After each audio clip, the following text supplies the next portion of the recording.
Ryan Nothhaft will be talking to us about his grandfather, Roy Butch Voris. We're going to be learning a lot about Roy's growing up, as well as the sleepovers that Ryan had at his grandfather's place, the air shows he went to, and the lasting impact of his relationship with his grandfather. So you're going to be in for a real treat listening to these stories and finding out more about Butch and Ryan. So stay tuned.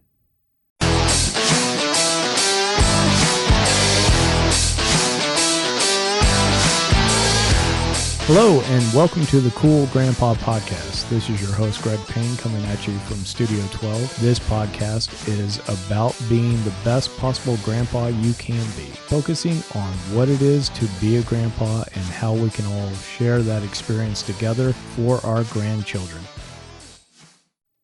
Before we get into this conversation, I just want to take a minute to talk to you about a program that I have for you to help support me and this podcast.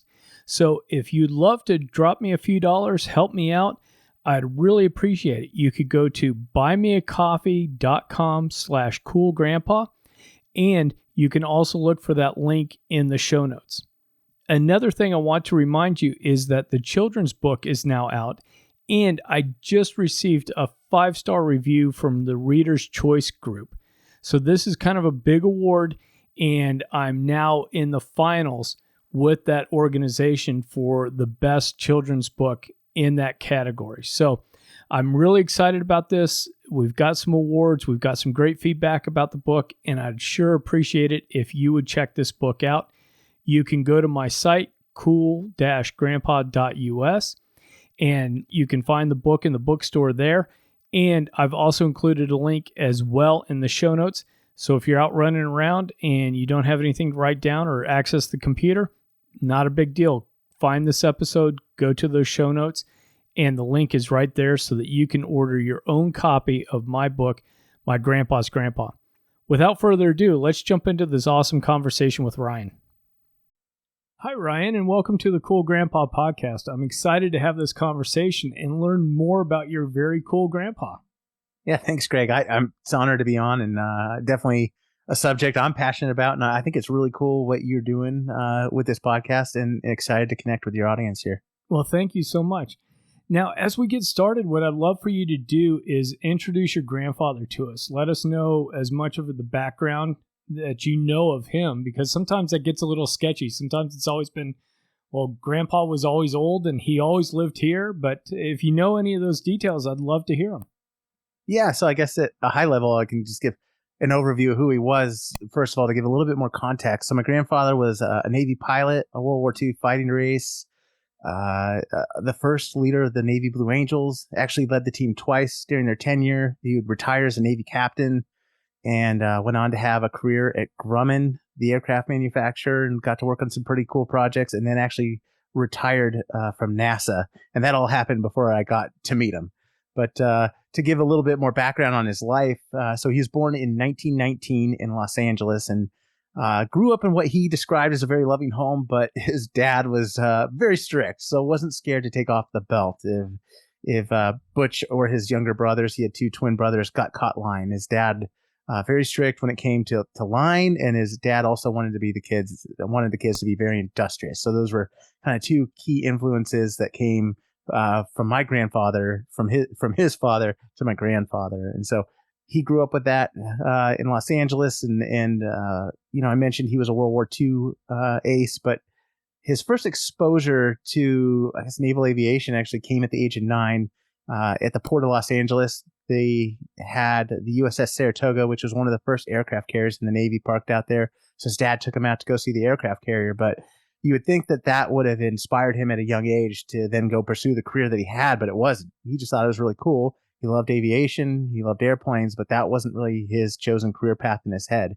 His dad had actually been an administrator at a hospital and had really pushed the kids to get a job or a career in the medical field. So medical school, being a doctor. So that was really his focus growing up. And so eventually they moved from Los Angeles to a small town in the Monterey Bay area called Aptos. so just south of Santa Cruz. And there, Butch was very industrious, as his dad encouraged him to. Had a bike route, with newspapers, sold ice cream, did all those things, and but lived a pretty carefree life as he described it. He wasn't the most academic person in school. He was very tall, so they made him always sit in the back of the class. And so because of that, he'd kind of goof off in school and things. So after graduating Santa Cruz High School is when he really described how he got a little bit more serious about his life. He started taking things a little bit more seriously. And so it was around the Great Depression. They didn't have a lot of money, so he didn't go to a four-year institution, definitely didn't earn himself a scholarship. So he went to Salinas Junior College there in the Monterey Bay area. And there he joined clubs and had an A- average. And after he graduated Salinas Junior College to pursue that medical career we talked about there, he didn't have the money to go to medical school. So he actually got an apprenticeship as a mortician, of all things, in San Francisco. So for all of 1940, he was working in and around cadavers, all the things you can imagine there. And part of that, he would talk about how he really developed skills to actually console people, because anytime you're dealing with death, very vulnerable time in someone's life, and he really developed some soft skills there. But it was a chance encounter going down to the post office in 1940 in San Francisco. He saw a sign that said "Fly Navy" and a pilot on it, and that was enough for him to call a Navy recruiter, and that's really how the career in naval aviation began. Wow, that was pre-Pearl Harbor. Correct. You're right. So 1940. So, yeah. I mean, he knew, maybe the draft, things were not headed in the right direction. I don't think anyone anticipated Pearl Harbor. But speaking of Pearl Harbor, he was actually, passed all of his qualifications, got in the Navy, ended up in a town in South Texas called Corpus Christi, where they did naval training. And that's where he was on December 7th, 1941. He was actually in a movie called Dive Bomber that features Errol Flynn. And, the rest is history. And so initially, he was actually to be a dive bomber in the U.S. Navy, which is something he didn't want to do. He wanted to be in a fighter aircraft, more of the air-to-air combat, if you will. And so throughout the course of his training, he was pretty disappointed in that. And then one day, and he says this changed the course of his career, there was a call over the radio during this training that said, if anyone wants to switch from dive bombers to fighters, come up to the office and do it. And he said he couldn't run fast enough. And, a pivotal point in his career, as small as it may seem, it changed the course of the outlook of his career in the Navy. So he went on to World War II, served 2 tours, and actually in his first combat engagement, he was outnumbered with his teammates, was able to shoot down an enemy plane right away, but then got shot down right after that. And so he was able to crash land on Guadalcanal, was able to get down to the ground. But when he got out of his plane, I mean, he literally had the scarring of a bullet that had gone through his flight suit. Wow. Somehow, missed his vital organs and all that. And so, he continued on. And so he fought a lot of missions that were, have made their ways into the history books. One of them is called The Mission into Darkness. And I think this really sheds a light on how brave people were, why they call them the Great Generation. This Mission into Darkness, it was towards the end of the war. Yeah, the U.S. fleet had really started to take advantage and get the upper hand, if you will, in the battle in the Pacific there. And so the U.S. fleet had gotten some good intel on where the enemy fleet was. And so but the enemy fleet was at a distance that was so far that they knew they could take off and strike the enemy fleet, but they didn't know if they were going to have enough fuel to get back to the carrier. And yet all of these brave people took off from the aircraft carrier that night. And so many of them did have to ditch their airplanes in the Pacific Ocean and hope that they got picked up by the aircraft carrier the next day. In the terms of my grandfather's case, and I'll refer to him as Butch. I don't know if I mentioned that. That was his call sign, Butch. So sometimes I have the habit of doing that. But for your listeners, so Butch was able to get back to the aircraft carrier on fumes, but it was dark. So the ones that were able to get back to the aircraft carrier, they then had this dilemma on whether they turned the lights on the aircraft carrier and risk giving away their own position or not. And so Butch says one of the darkest days in his World War II career, not something he liked to talk about because just then landing back on the aircraft carrier was quite chaotic. Not a lot of people were able to land. But at that time, he was on the USS Hornet, which is an aircraft carrier that's now a museum out in Alameda. So you can go visit it. And that was the carrier he was on and was one of the first people to return back to that carrier and get back to it. So, wow. Just crazy times. Yeah. Yeah. And, because now, you and I are a little bit older, and when we start thinking about like 23, 24-year-olds doing that stuff, because I've got in my mind 23.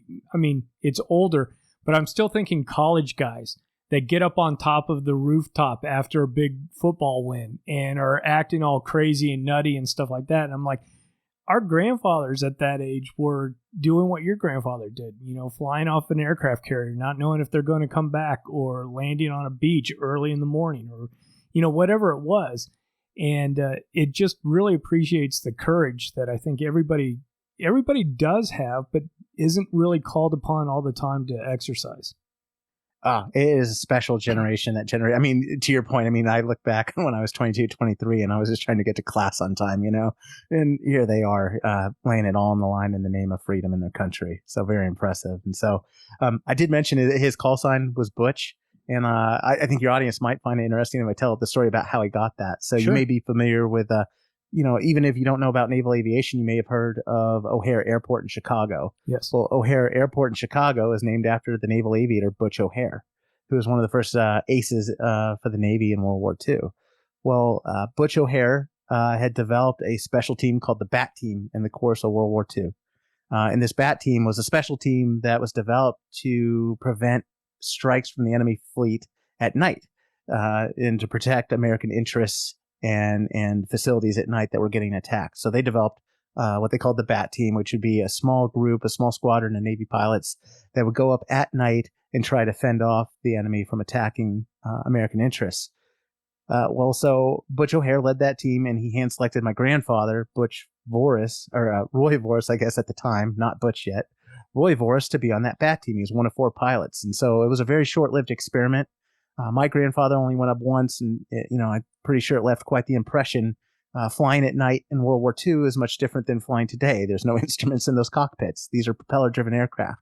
And so quite the harrowing experience. And unfortunately, Butch O'Hare lost his life as part of the BAT team because he went up in a mission, and in the confusion of the battle, actually what is believed he was shot down with friendly fire. So never returned to the aircraft carrier, and thus they subsequently ended the BAT team.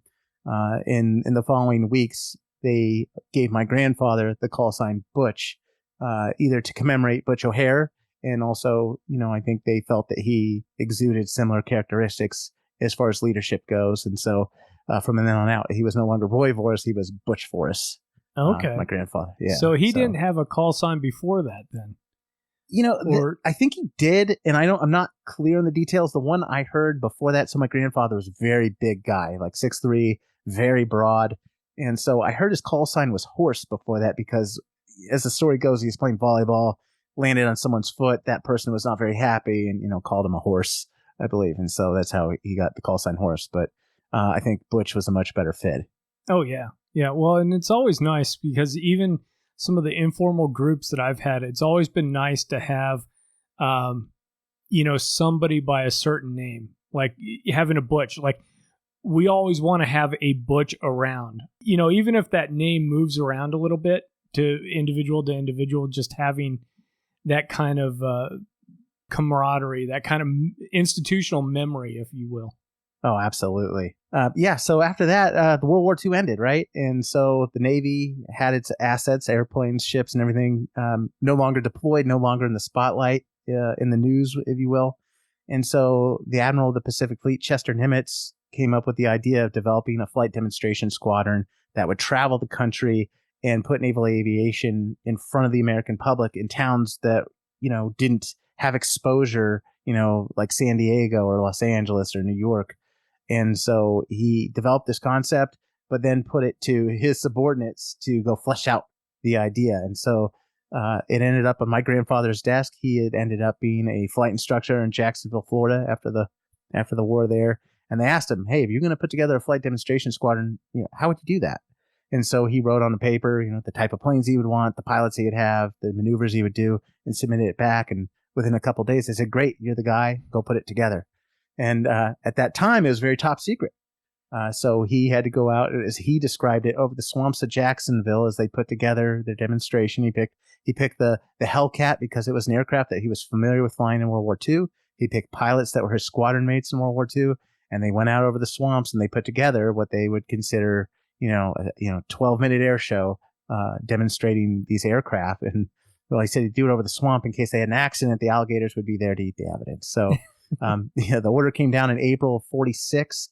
And by June of 1946, they put on their first demonstration at the Southeastern Expo Air Show in Jacksonville, Florida.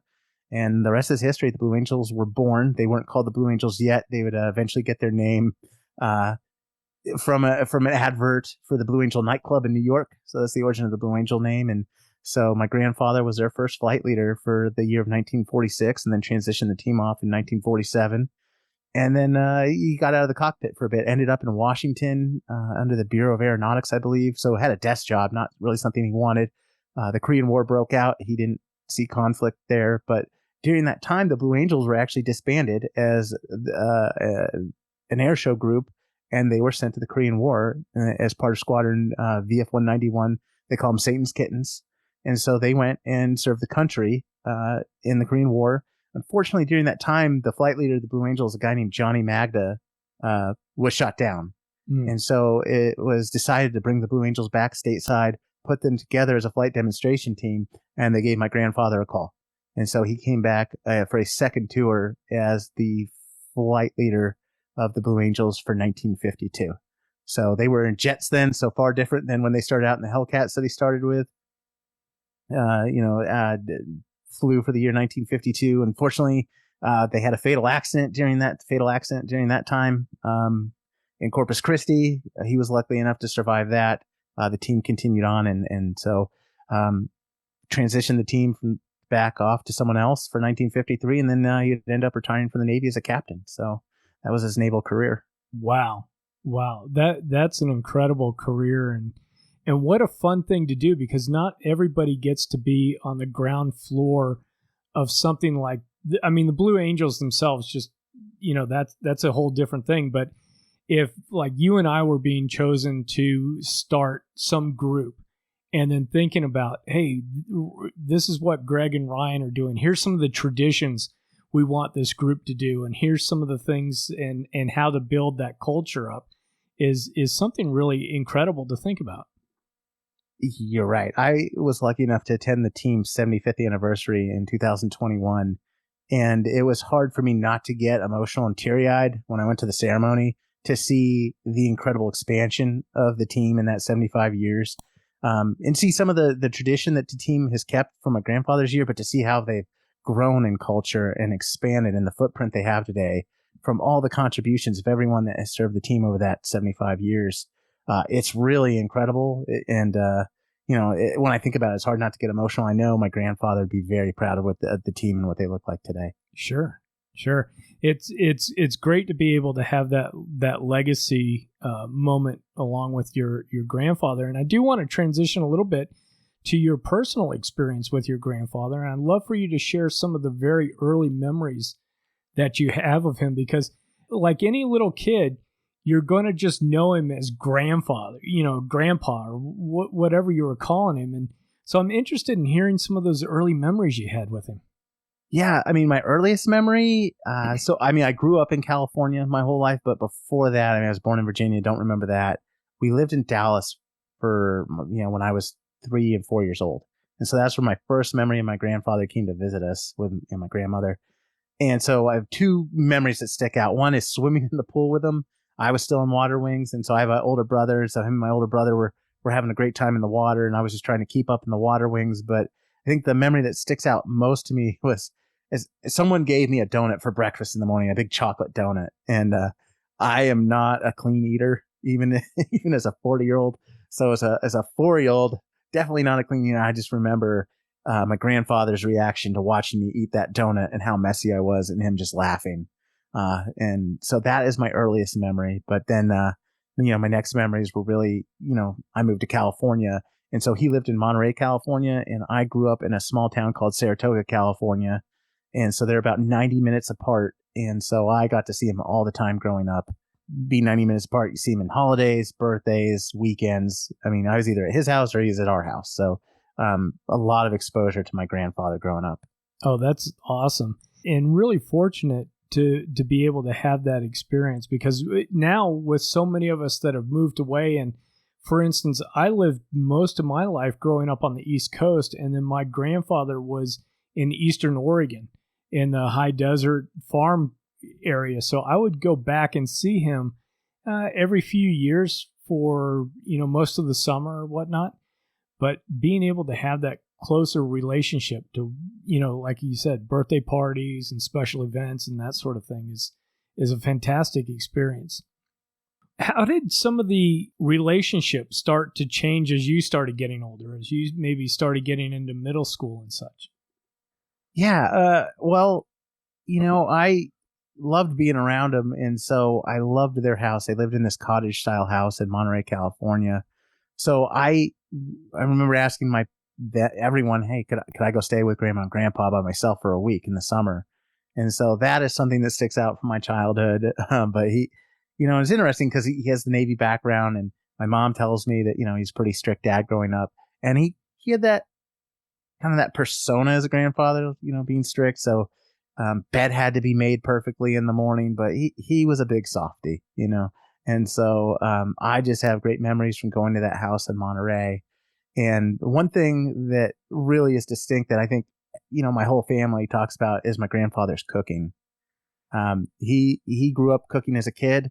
And so it really was a hobby that he had, when he was my grandfather. So, he, just some of the things like, for example, Thanksgiving, I still make his stuffing recipe. And it's one of those special things that still reminds me of him. But man, Thanksgiving, a Thanksgiving dinner by Butch Voris was amazing. His lasagna, I still remember his lasagna. Don't have the recipe for that, but I wish I did. He would take us down to the beach at Pebble Beach, the famous golf course there. Well, there's a beach below it, public beach, and we'd always go there with my parents and my brother and walk the dogs with my grandparents. And he'd always pack a big picnic for us of roast beef sandwiches. And then I was the little guy, so I would have peanut butter jelly sandwiches. But as I got older, that evolved to that famous roast beef sandwich. And so just really fond memories of his cooking and, just spending time together. And he was an incredible storyteller around the dinner table there.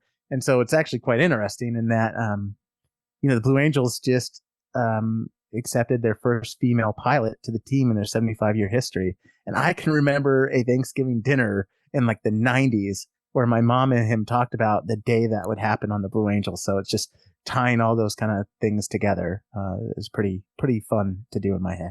Oh, yeah. Well, and was he the type of guy that when he started taking over the kitchen and doing the cooking where he would bring you and the other grandchildren in to be the assistants and start, measure this and break 3 eggs and put them in the bowl and that sort of thing? It would start like that, but I was like the worst kid growing up, so I eventually got expelled from the kitchen. But I mean, he would definitely try. The one thing that we do, my grandparents were very close, my grandfather and my grandmother. So, like one of the traditions we had is that, when I would visit their house, they had like an orange juice maker. So you'd take fresh oranges and you'd like squeeze them on this machine and it, squeeze out all the juice. So that was something I remember. Like I'd get to that house and I'd be like, oh, can we make orange juice? And so that was one of the things we always did was make orange juice. But anything more complex than orange juice making, I eventually kind of got my way kicked out of the kitchen pretty quick. They showed you something else that needed doing, huh? Yes. Yeah. Okay. Yeah. I was not the most behaved kid. Yeah. Well, and it was interesting too that you were bringing up the cooking because so many times I think we think of the grandfathers in men in general. I think it's always barbecue on the grill, and sometimes we don't think about guys getting their fingers dirty in the kitchen and things, but. It's interesting that he was doing that. Was he sharing with you any of the foods or recipes that he had growing up? Like, oh, this was how my mom used to make this, or this is how, we used to do it with the family meals. I think that was the origin of a lot of his recipes, but he also liked to experiment a lot in the kitchen. I know that. So he, like I remember one time he put like cilantro in the lasagna, and that was like a whole week of hearing about the cilantro and the lasagna, So I think the base of his knowledge for cooking definitely came, like he would go, when he was a kid, his parents would take him to the mountains and they'd go camping. and cooking became a hobby during that time. And so I think he took a lot from his childhood into the recipes he made. And obviously, I'm sure in the Navy, there was probably a lot of cooking going on and things like that. So, but yeah, I mean, his food was just so distinctive to me growing up. And, like I said, I'm lucky to still have that stuffing recipe. So every Thanksgiving, I'm always eager to make it and just, have that little taste of Thanksgiving from when I was a childhood. Sure. How did the relationship evolve even more as you started getting into high school years and you started to mature? You're not the little kid anymore. You're getting roast beef sandwiches at this point. Yeah. How did the relationship mature as you were maturing? Well, I wouldn't say I was maturing, sadly. I was a handful in high school, unfortunately. And so I think I was a bit of a disappointment to both my parents and my grandfather, but he was definitely there for good pep talks, and sharing his experience. And he wasn't a good student either. And he got his act together really in college. And the same thing happened with me. I don't know, just a flip of the switch, if you will. I don't know what happened with me, but I really got my act together in college. And so I was happy that he was still around at that point to see that maturation. And, one of the cool things that happened is, I actually got an internship at NASA Ames Research Center in Mountain View at Moffett Field. And so I thought, what a cool thing for him to see me accomplish, because he worked at NASA and he also served out of Moffett Field when he was, throughout his tenure in the Navy. So that's something that I think is pretty special. I was glad that he got to see, given all the grief that I put him and my family through as a youngster. Oh, sure. It's always great to see kind of a payoff because, I've had my kids are, 32 and 29 or something like that. And so, yeah, there's some white knuckling years as a parent. And then you see kind of, like you said, that flip, the switch starting to flip and engaging a little bit. And that's an awesome thing to see. Yeah. And, I can remember, there's a lot of, with Moffett Field, for whatever reason, there's a lot of special memories there. That's where I saw my first air show as well. And he took me there to see my first Blue Angel air show. And so then to get a job there and at NASA and to go to air shows with him, even in the last year of his life, I got to see him honored by the Blue Angels in 2004 at Salinas Air Show, just near Monterey there. And that was a really special experience to be able to share that memory and see him be honored by the Blue Angels. And I remember from that event, my dad is a Marine, and he's not so my grandfather that we're talking about is my maternal grandfather, but my dad and him had a very close relationship. And my dad is a Marine himself, went to the Naval Academy. So I remember him giving a speech at this event, and I have never seen my dad. I've seen him happy, and I've definitely seen him angry, but I've never seen him cry. And he's up there giving a speech about my grandfather, and he's taking big pauses between words, and I have no clue. It's not connecting in my head that he's getting emotional. That he's starting to choke up a bit. I was like, did he get something stuck in his throat? I couldn't figure it out. But that's how much Butch meant to our whole family. To see my dad get choked up like that, just kind of think speaks volumes to how much he meant to our family. Now, was your dad an aviator as well, or? No, he was in the Marines, wasn't an aviator. I think he had a job. He went to Vietnam, and I think definitely had a communications role there on the ground. We don't talk about Vietnam much based on his experience, but he went on to leave after his, I think, 4-year tour, and was lucky enough to have a very successful career as an entrepreneur in telecommunications and the internet and things like that. Oh, great. Yeah, I wasn't sure if there was a connection there with the two of them possibly both being flyers or, how that connection worked out. I mean, certainly within the family, you get the connections, but I didn't know if there was something else that was there.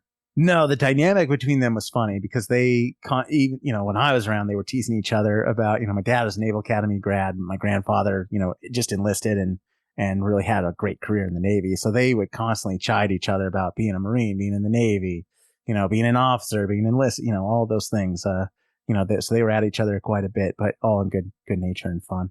Oh, good. Were there any activities that you could say, oh, this is what me and Grandpa go and do? This is kind of one of our things to do. Yeah, there are a couple, but him, like I said, my grandmother and him were really close, so she would be there too.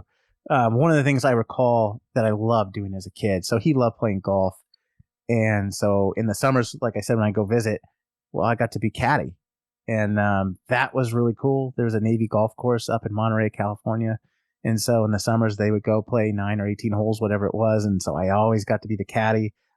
I don't know anything about golf, couldn't play to save my life even today, but I loved being out on the golf course with him. And always remember, if we're playing 18 holes, we would stop by, I guess, the caddy shack or whatever you want to call it. And we'd always have egg salad sandwiches in between and then do the back 9 there. So I remember that. And then there's a shopping center in Monterey called Del Monte Shopping Center. And that was the other thing. They would always take me down to Del Monte Shopping Center. It's like, a big outdoor shopping complex. But Monterey has such a unique climate. It's very foggy in the morning. The fog burns off in the afternoon. And to me, it just had just brings back such good memories that as an adult, when I went back to Del Monte Shopping Center, I mean, it's just so special. I feel it and I smell it, and it's just a really special experience. So those are two things, like being a caddy and going to Del Monte Shopping Center. Those are always two things, and obviously walking on the beach and the roast beef sandwiches. Sure. So we'd hit those things up every time I'd visit. Oh, that's awesome. And it's great that you can go back there and you get the smells, because I know, and this is going to be weird for me, if I'm passing farmland or pasture and I smell the dust and I smell, the equipment and all the smells around a farm, it takes me back to this little town in Oregon and thinking about my grandfather and grandmother and their farmhouse. And it's really powerful how those senses really kick in. Oh, absolutely. No, I relate to that 100%. And then that will then sometimes manifest in very realistic dreams I still have. My grandfather passed in 2005. So, we're doing this in 2023. I mean, I still have very realistic dreams where I'm having conversations with my grandfather, but I'm like in my present kind of body. And, I'm a 40-year-old talking to him. So it's a trippy thing, but I feel very blessed because I have friends that when I tell them this, they're like, I wish I had dreams like that. And so I feel really blessed. And it's a little depressing when I wake up because I realize it's not real, but I also feel a blessing that I feel like I got to connect with my grandfather one more time. Sure. I want to pivot over a little bit and talk to you about, as an adult grandchild, what are some things that you remember that your grandfather did that would help other grandfathers build up connections and things? And this isn't to say, hey, everybody's got to be Butch, but I always kind of look for these little things and to be like, hey, this really meant a lot to me. This really had a big impact. So I'm always looking for some hints and tips and stuff like that. I mean, with Butch, family was first, at least from my experience and looking back. I mean, we had dinner at the table. And he like owned the table, it was storytelling time when we sat at the table. So and it wasn't stories about how great he was. I mean, he was not scared to tell stories about mistakes he made and never painted himself as an angel. And so I think his humility and willing to be open about that. And he was really big on accountability, right? Taking accountability. And so that came through in his storytelling, I guess. And so that was something I really appreciated. And then, looking back, so I was not only a poorly behaved kid, but I was also not very athletic too, but did all the kids' sports, right? And so I can remember being on the baseball team and him sitting in the stands, and I was the worst baseball player on the team. I mean, would strike out every single time, but I would always hear his voice the loudest. And he was the loudest and proudest grandfather in those stands. And, I still remember his voice to this day. And it didn't matter. This happened from when I was a little kid all the way through playing sports in high school, which was extra embarrassing. But, they have snack shacks at the baseball field that, the kids would run up to after the game and get a hit. I'll buy you lemon heads, So, it always just felt good to have that there, in addition to obviously the support of my parents, but didn't care that I was by far the worst baseball player, worst athlete on the field. And I can remember my team was good, but I was not. And our team went to a championship game, and somehow I just made contact with the ball and got a double, and you would have thought I hit a grand slam winning home run. And so we actually have video of not only that hit, but like my dad kind of interviewing my grandfather afterwards, like grilling at my grandfather, just being so proud. And so, it was something so insignificant. But so I don't know if I answered your question, but just that presence that he had, being open, just being my number one fan, even when I didn't give him a reason to be. Looking back now, it really means a lot. Well, and that's huge. And you did actually say a few different things that I hope grandfathers and I hope myself remember. And it's that the family meals, it's being around the table, it's sharing stories, it's, those different connection points. It's being the cheerleader and being the number one fan, even when the grandchild doesn't necessarily believe that themselves, is absolutely gold. And it's something I hope I incorporate into my relationship with my grandkids. Yeah, I mean, I gave him every reason to be embarrassed, but at the time, I didn't pick up on that. He, was always encouraging. Well, and that's part of a kid's job is to, I think, embarrass the parents and the grandparents a little bit. Oh yeah, I overachieved in that category. Now, I do want to touch a little bit as we start to wrap this up. Is talk a little bit about, I think, the project that you're doing. Your YouTube channel and, how that relationship with your grandfather started this work and started all the work that you're doing with the Blue Angels themselves. And if you can go into that a little bit, that'd be great. Sure. So about 6-7 years ago, I started a project called Blue Angel Phantoms. It's really creating a living history of the Blue Angels in video format. So just really looking to document the incredible history this team has. As my grandfather passed away, I heard all these great stories growing up, but then with all these great resources like YouTube and the internet, I had an appetite to learn more about the history of the Blue Angels, answer some of those questions as I got older, and having had my interest piqued by stories of my grandfather, remembering something he said, and then going to look to find the answers on the internet. They weren't there. And so I saw an opportunity to fill that knowledge gap for people through the creation of Blue Angel Phantoms. It's a YouTube channel where I go around and I interview former members of the Blue Angels, and not just pilots, but the crew as well. They're a really critical part of the history of the Blue Angels, and gathering their stories, their firsthand account of their time period on the team, hearing those stories that, those anecdotes that we don't get to hear, and sharing those with the public. I think the average person may go to an air show and just see 4 or 6 jets flying in really close formation and think that's really cool. Or, some people think the planes automatically fly. What I'm really trying to showcase is the incredible discipline that it takes to be a member of the Blue Angels. I mentioned my grandfather was not a good student growing up, but here he was, World War II ace and leading the Blue Angels.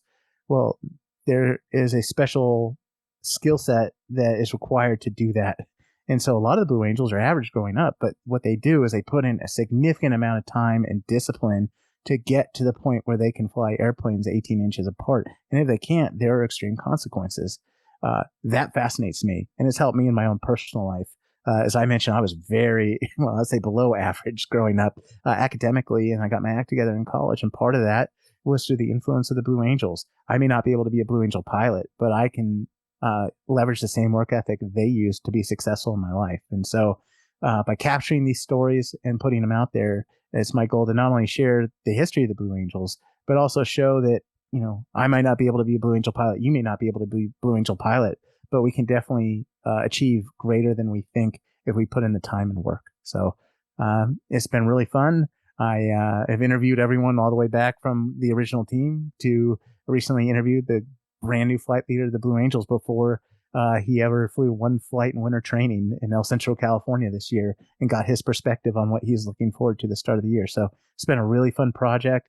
I've built a lot of tremendous relationships, and I'm looking forward to continuing it for the time to come.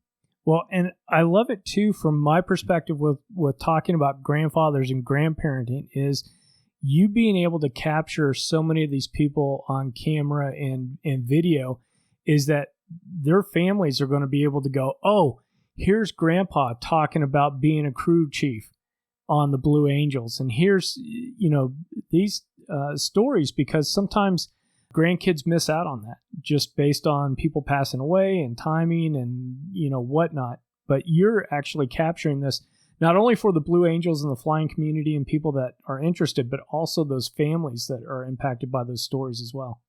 It's the most rewarding part of the whole thing, and not something that I thought about when I started, but the notes that I get from the family members of people, and not just the people I interview, but I really try to go out of my way to tell the stories of people that are no longer here, and getting notes from their families. It means the world to me. And I've interviewed, unfortunately, I've been doing this long enough that some of the people I've interviewed have since passed on, and to get notes from their family saying, hey, that your video is one of the only kind of video memories we have recorded, and appreciate it. It's one of the huge benefits and keeps me motivated to keep doing it, to be honest with you. Well, that's awesome, Ryan. And I appreciate what you're doing, because I have been diving in and watching some of these videos, and they've been great, and they bring back memories, because I do remember seeing the A4s and the Phantoms and in the progression. I mean, my memory doesn't go past the Phantoms, but I do remember at air shows seeing some of those and things. And so it's great for me to be able to watch your videos as well. Yeah, well, I appreciate it. And I hope people, take great interest in the stories and the incredible people that serve on the Blue Angels, and hopefully are a little bit inspired to, do something a little bit more. I know I am every time I have the opportunity. I'll tell you, one of the byproducts when I interview the Blue Angels, I feel pretty crappy about myself, because they, I'm like, I really needed to get together here and do better, because their mentality and the way they approach life just in general is so impressive. So I want to ask you too, I've had you on for a little bit, but I'm wrapping up, and this is just a pure fanboy, whatever type thing. Did you have any stories around Van Halen's Dreams video with the Blue Angels or anything like that? No, it's a great question. So what's really interesting about that, I think that video came out in 1986. The video that you actually, like the video you see of the Blue Angels was filmed in 1977.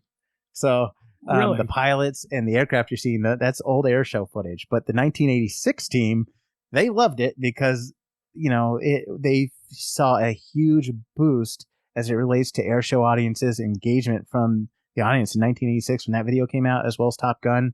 The commanding officer at that time is a guy named Gil Rude. And I was lucky. He was the first Blue Angel boss I got to see as a kid. And he told me it had a massive impact on when they would go reach out to the audience. People mentioned that video to them. So I had a big boost. But as far as the team working directly with Van Halen, I don't think there was a direct connection, other than perhaps they licensed the video footage from Sure. 1977. Yeah, no, that was definitely cool. When I was a kid, if I heard that while my other siblings were watching MTV, it was a drop what I was doing and go and watch the video. Yeah, no, I still watch it because it gets brought up when I'm talking to people from time to time, and it's still out there on YouTube. Really fun to watch, and I think they've updated it twice now. So you have the A4 Skyhawk version, and then you have the F-18 Hornet version. So yeah, there's a couple different versions out there. Oh, cool! I'll have to check the F-18 version out. Now, Ryan, I have had you on for a while, and you've been very generous with your time. Is there anything about Butch or anything about your relationship with him that you'd like to bring up that I haven't asked you? No, I just feel really blessed to have the experience I had with him. He was a huge part of our family. I visit my parents pretty regularly because I have kids myself. And so it's cool to take my kids to go see my parents now. And it's really cool that Butch's name comes up every time we're over there, right? And there's artifacts of Butch around my parents' house, like his fight helmet or a model of his planes. And so it's really fun to talk about that with my kids. And in fact, I got to take my son with my dad and my brother to his first air show this year to see the Blue Angels. And it was a very special experience, and just gave more time to talk in the car about who Butch was. And I just feel so blessed to have had the opportunity in my life, as long as I did, to be around him, and blessed to have the memories I did. And really appreciative of you to invite me on and allow me to share that here with you. Oh, you're more than welcome, and I appreciate the time you've had on here. And I just want to say again, thank you so much for being on the Cool Grandpa podcast. I've really had a blast talking with you about Butch. Hey, I appreciate it, and I love what you're doing. It's such a cool concept, and I look forward to listening to more episodes. What a cool story. I really enjoyed learning about Butch, and I especially loved learning about the impact that he had on Ryan. It was so interesting to draw those parallels that both with Butch and Ryan, they were, let's say, so-so students in high school, but then as Ryan talked about, there's something about getting out, getting on your own that flips a switch in a lot of us that causes us to buckle down a little bit and really focus in on what we're studying and what we're passionate about. So that was a great story. I also enjoyed learning about the influence that Butch had on Ryan in terms of aviation. I really appreciated the fact that Ryan's grandfather, like my own grandfather, took him to some air shows and walked him around the airplanes and really kind of lit that fire of being passionate about aviation and about the Blue Angels in particular for Ryan.